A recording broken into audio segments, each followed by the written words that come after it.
Hello, Lee from the Dutchman's Journal. I want to take this time, it's late in the afternoon. I'm going to let my chickens out so I can go ahead and clean their coop. If I let them out earlier in the day, I'll never get them back early into the coop early in the day. So this way, I know they'll come in to roost later on. I want to show you how I use the leaves and all in their coop in order to produce my compost. So the first thing I'm going to do is let them free. It's like escape from Alcatraz. They're all here. They're all ready to go. Let's go, girls. Come on. Move it out. Move it out. Come on, sugar buns. Let's move. There you go. Okay, the chickens are out of the coop. A little hesitant there for a while. I don't know why, but normally they fly out of there. So I'm going to go ahead and show you what I do. The first thing, I'm going to get behind the camera. That would probably be the best way for me to go. In their coop itself, I happen to use cedar shavings, cedar wood chips, and there's a couple reasons I do that. Number one, it's a natural insecticide. I understand that a lot of people think that it affects the breathing of the chickens. However, I keep my coop open a lot during the day, so it's constantly getting aired out. I have a vent up on the top. The hot air rising will suck up the vapors, goes right out the top of the coop, and there seems to be no problem with them at all. And like I say, it's a natural insecticide. It keeps down mites and all. I also have diatomaceous earth around here, so that'll help keep the mites off of them as well. And to clean the coop, because what I do is I have their roost is actually centered right in the middle of this. So most of the droppings, they don't spend that much time during the day in here, but most of the droppings is in the center.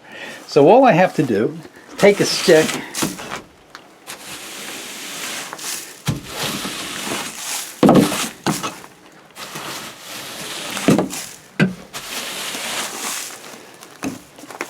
pull their droppings out, dump it on the ground. It really is that simple. Would that take me? Maybe 15 seconds to do. The next step is to, of course, add more material back in here. Little pile like that. Spread it around.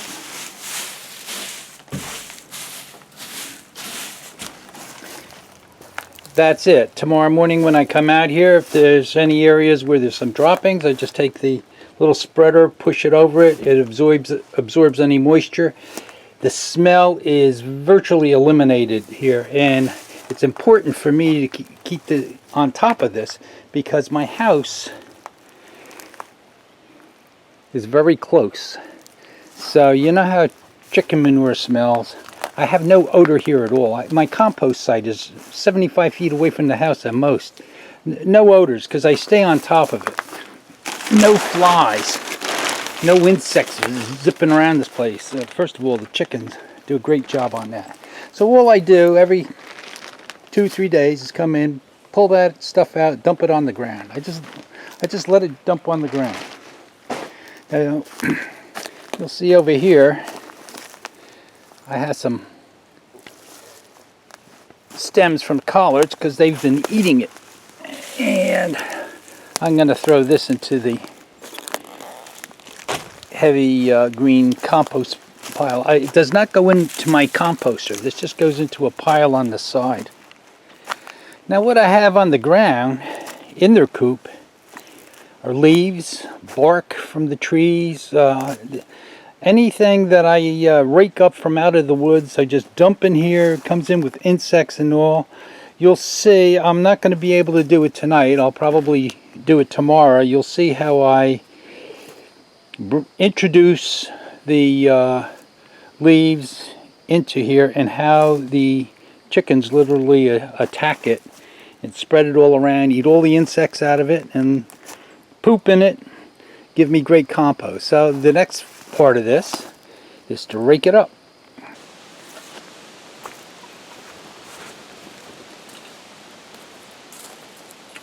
Normally the materials that come out of the building. I let it sit on the ground for a few days before I rake it up and move this out.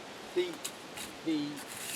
material that's on the bottom of the pen itself, I normally let it stay there for maybe 7 to 10 days. Again, there's no odor in this. So just rake this out. Very easy thing for me to do. This is something actually kind of important. This is not rocket science.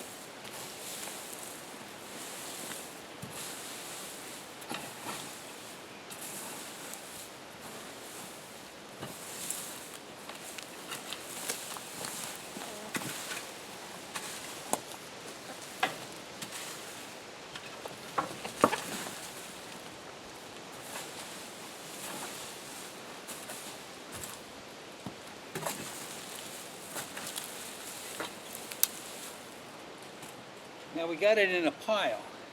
And I just want to tell you that this represents at least 5 wheelbarrows full of leaves and debris that I've put in here. And it's, as you can see, it's broken down into maybe, we might have 2.5 wheelbarrows here, possibly.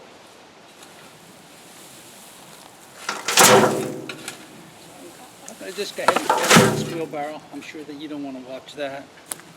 Now I kid you not, I just got to show you that pile of leaves and poop, chicken poop mixture there is 1 wheelbarrow. That's it. That's it. So, like I say, I've dumped at least 4 to 5 wheelbarrow loads of leaves in there, and they just compacted down. So now this, holy mackerel, I'm being attacked by chicken. So I'm going to go ahead and put this over in my compost pile. Okay, I just dumped it over in the corner. I'll normally leave this age here for a week or so, let the rain get on it, and mix all of the ureas into the various particles that are, you know, the different compositions that are in the mixture there. And then, of course, if you've been following me, you'll know that I will then take it over here, put it into my sifter, and wind up having this beautiful compost. Now, what I will do is I'll come back tomorrow and I will show you how I introduce the leaves to the chickens. You'll be able to see how they attack them. And can't do it tonight because they're out there partying someplace. Yeah, they're over by the, you know, they're just, these chickens are just like kids. They're absolutely amazing. They get into everything. They're probably going to be in the greenhouse. Oh, I better shut the door on my garden or I won't have a garden. So we'll complete this tomorrow.